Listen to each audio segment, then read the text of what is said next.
Departmental accounts में question number 4 शुरू करने से पहले मैं एक टर्म बताना चाहता हूं, that is called provision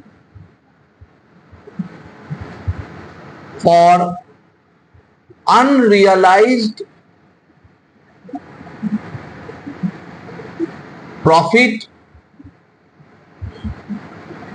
on stock. ये क्या चीज है, इसको अच्छी तरह समझेंगे। सपोज डिपार्टमेंट ए है, एक ही कंपनी का डिपार्टमेंट ए और डिपार्टमेंट बी है। डिपार्टमेंट ए लेदर में डील करता है, लेदर, और डिपार्टमेंट बी शूज में डील करता है, यह सिर्फ शूज बनाता है। तो डिपार्टमेंट ए लेदर होलसेल में, रिटेल में सेल करता है normally, department B shoes wholesale में, रिटेल में सेल करता है नॉर्मली। लेकिन एक ही मालिक का दो डिपार्टमेंट है, एक ही कंपनी का दो डिपार्टमेंट है, तो डिपार्टमेंट बी को कभी कभी शूज बनाने के लिए डिपार्टमेंट ए से लेदर लेना पड़ता है। तो इस सिचुएशन में डिपार्टमेंट ए क्या करता है, जो नॉर्मल सेलिंग प्राइस में वो अदर कस्टमर्स को बेचते हैं, उसी सेलिंग प्राइस में वो बी को भी ट्रांसफर करते हैं। मतलब जिस प्राइस में वो बाहरी कस्टमर को सेल करते हैं अपना लेदर, उसी प्राइस में वो बी को भी सेल करते हैं। तो एक सवाल आता है, बी के पास एट द ईयर एंड में जो क्लोजिंग स्टॉक रहेगा वो नेचुरली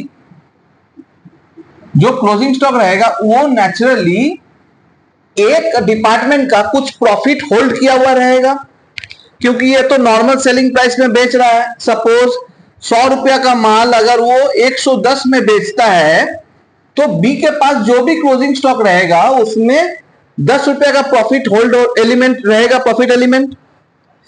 जब मान लेता है ये एक्स कंपनी है, एक्स कंपनी का ही दोनों डिपार्टमेंट है, जब एक्स कंपनी अपना अकाउंट फाइनलाइज करेगा तो वो बोलेगा कि बी के पास जो क्लोजिंग स्टॉक दिख रहा है लेदर का, वो क्लोजिंग स्टॉक एक्चुअल है नहीं, उसमें ए डिपार्टमेंट का प्रॉफिट एलिमेंट है। तो एक ही मालिक का जब दोनों चीज है, तो अपना प्रॉफिट सही रिफ्लेक्शन में लाने के लिए, मतलब एक्चुअल प्रॉफिट असर्टेन करने के लिए, वो बोलेगा क्लोजिंग स्टॉक जो है वो इन्फ्लेटेड है, मतलब बढ़ा हुआ है। तो क्लोजिंग स्टॉक को रिड्यूस करेगा। कितना रिड्यूस करेगा?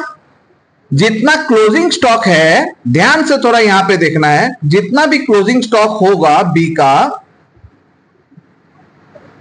उसमें ए का जितना परसेंट माल है, सपोज X% ए का भेजा हुआ माल है, और ए क्या परसेंटेज में प्रॉफिट रख रहा है, 10/110, सपोज मेरा एग्जांपल के हिसाब से 10/110 में रख रहा है, तो इसे कहते हैं provision for unrealised profit. Provision for unrealised profit on stock.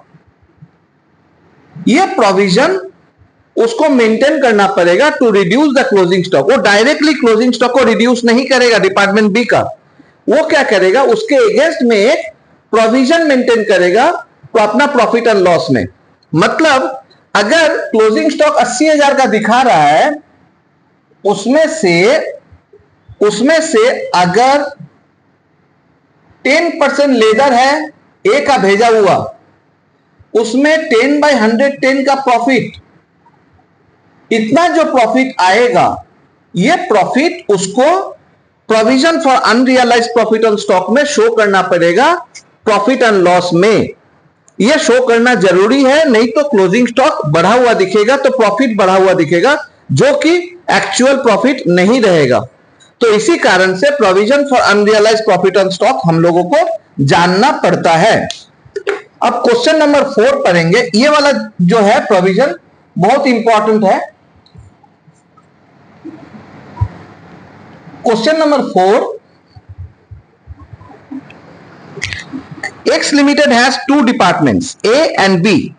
From the following particulars, prepare departmental trading account for the year ended 31st March 2022 and calculate the amount of provision for unrealized profit on closing stock to be created.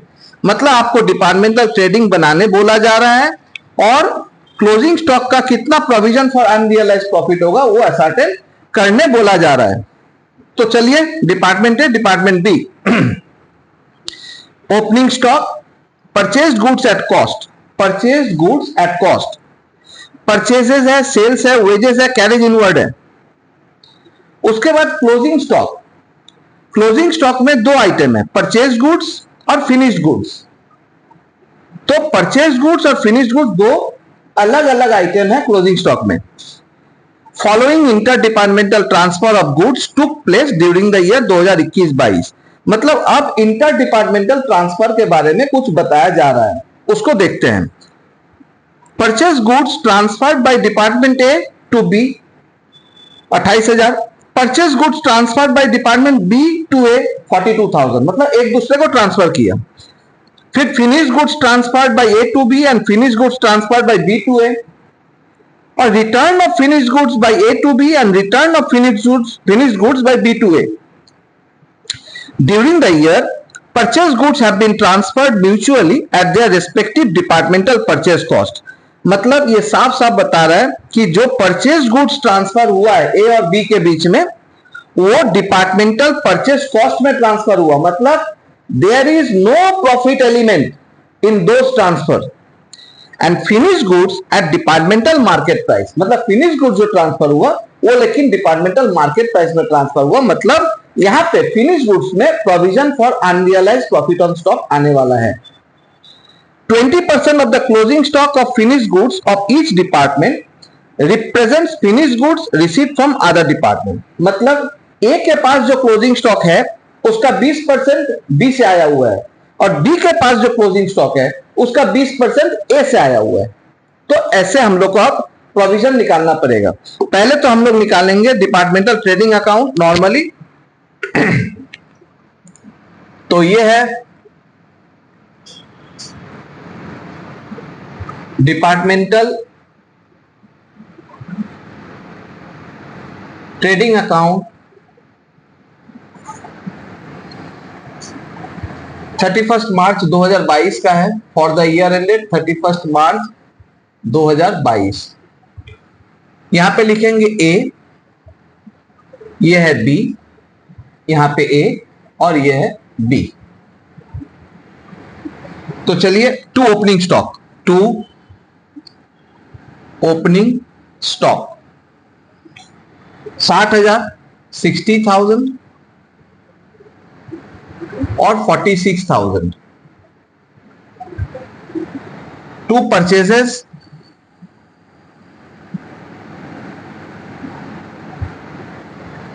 3,11,000, 3,11,000 और 2,62,400. By sales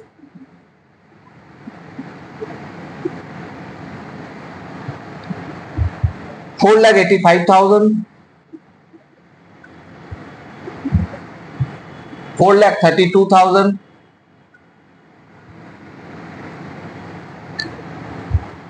two wages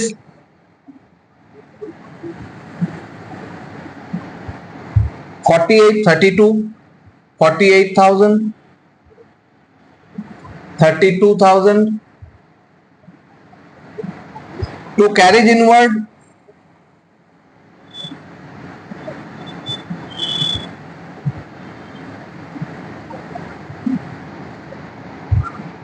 7,000, 4,000,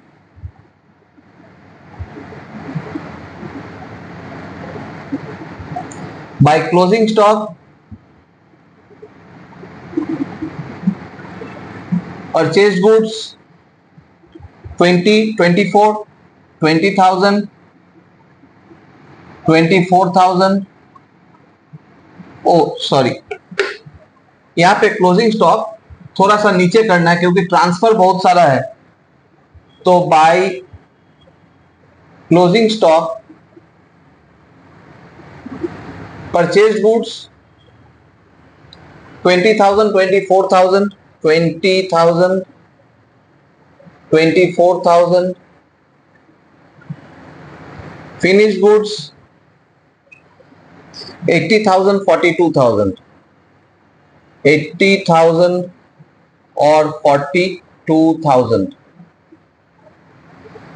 अब चलते हैं purchase goods transferred by A to B. तो यहां पे लिखेंगे by transfer, लिखकर underline नीचे purchase goods PG A to B 28,000। तो ए ने निकाल दिया 28,000। तो यहां पे लिखना है आपको टू ट्रांसफर अंडरलाइन पीजी। ए ने निकाल दिया तो बी लिया उसको 28,000 में। उसके बाद purchase goods transferred by B to A 42,000। B ने निकाला 42,000 तो ए ने उसको ले लिया 42,000। चलिए ये तो हो गया। उसके बाद finish goods transferred by A to B.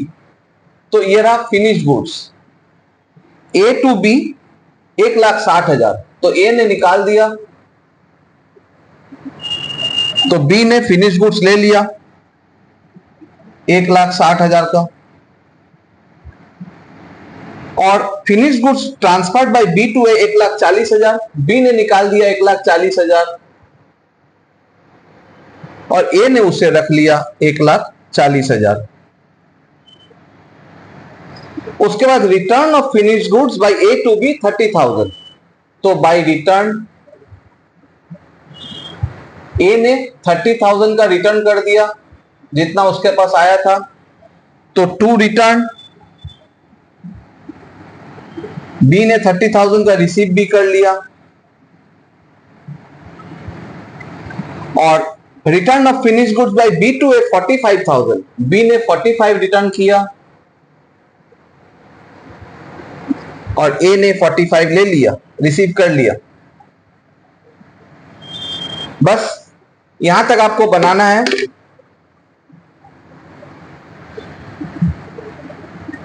उसके बाद टू ग्रॉस प्रॉफिट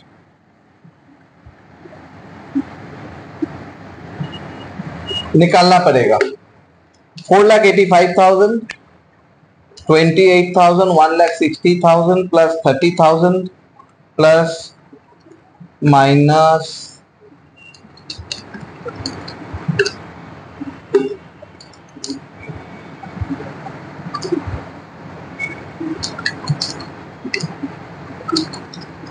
1,50,000 ए का जीपी,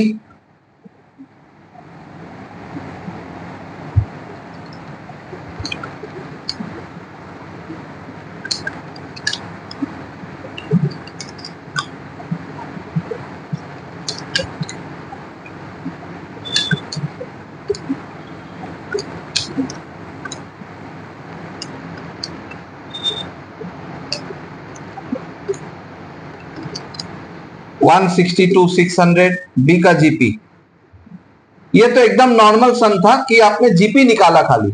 अभी आपको निकालना है provision for unrealised profit on stock. उसके लिए क्या करना है मैं बता रहा हूं, इसको थोड़ा ध्यान रखिएगा। इसने लास्ट में बताया था कि हर डिपार्टमेंट का मतलब एक का जो closing stock of finish goods है इसमें 20% बी का माल है और बी का जो closing stock of finish goods है उसमें 20% ए का माल है। तो हम लोग यहां पे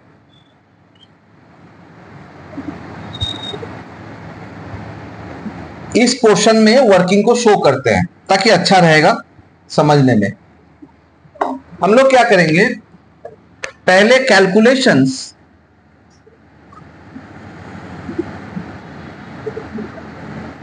फॉर जीपी परसेंटेज। आप यहां पे ए और बी को लिखो। ए ने कितना सेल किया था, ए का सेल था 4,85,000 लिख लेते हैं और बी का सेल है 4,32,000। चलिए उसको भी लिख लेते हैं। सिर्फ ये सेल नहीं था, ये ट्रांसफर ऑफ फिनिश्ड गुड्स जो था वो भी नॉर्मल सेलिंग प्राइस में किया गया था, मार्केट प्राइस में, तो मतलब उसमें भी प्रॉफिट था। तो ट्रांसफर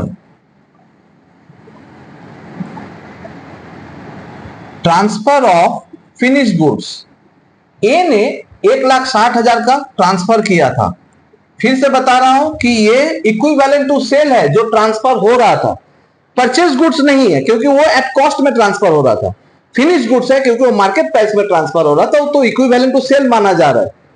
तो ट्रांसफर ऑफ फिनिश गुड्स 1,60,000 यहां पे और 1,40,000 यहां पे बी ने ट्रांसफर किया था, लेकिन उसमें से ए ने रिटर्न कर दिया 30,000 बी को, तो लेस करना है, लेस रिटर्न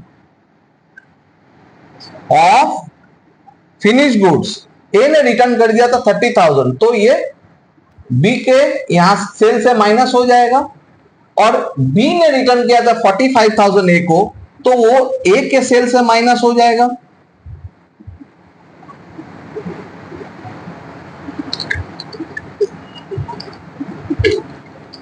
तो अल्टीमेट सेल माना जाएगा 6 लाख रुपया का ए का, सेल प्लस ट्रांसफर लेकर, और बी का 5,42,000 बी का सेल माना जाएगा। अच्छा, जीपी कितना आया था? अभी अभी हमने बताया था, जीपी ए का आया था 1,50,000 और बी का जीपी आया था 1,62,600। तो जीपी परसेंटेज ऑन सेल्स अगर निकालेंगे, फॉर्मूला है GP divide by sale into 100, 1,50,000 divide by 6 lakh into 100, 25%, और इसका 162,600 डिवाइड बाय 5,42,000 इंटू 100, इसका 30%। ठीक है, जीपी रेट आया। अब हम लोग को निकालना है प्रोविजन फॉर अनरियलाइज्ड प्रॉफिट। थोड़ा सा यहां से इरेज करते हैं ये पोर्शन, सिर्फ इतना सा portion, provision for unrealised profit on closing stock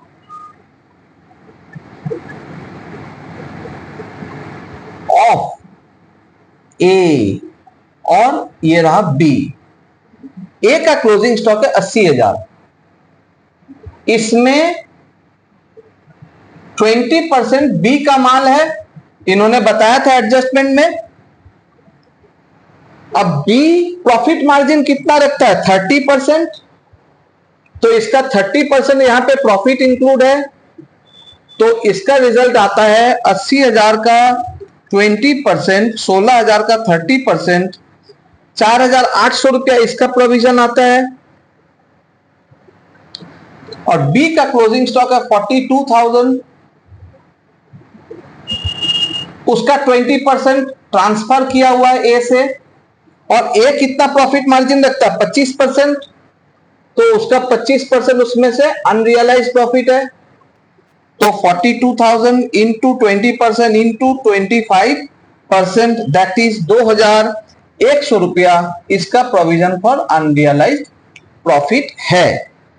तो ये पूछा गया था, जीपी बनाओ और प्रोविजन फॉर अनरियलाइज्ड प्रॉफिट बनाओ, वो मैंने बता दिया। इसका इंप्लीकेशन एक बार बता देता हूं, जो क्लोजिंग स्टॉक 80,000 दिख रहा है वो ए का एक्चुअल क्लोजिंग स्टॉक नहीं है, उसमें 4,800 रुपया का प्रॉफिट इंक्लूड है, उसीलिए ये प्रोविजन निकाला जाता है ताकि प्रॉफिट में एक्चुअल इंपैक्ट आए। जीपी में नहीं आएगा, एनपी में जरूर से आएगा। ठीक है, तो ये रहा क्वेश्चन नंबर 4। Thank you.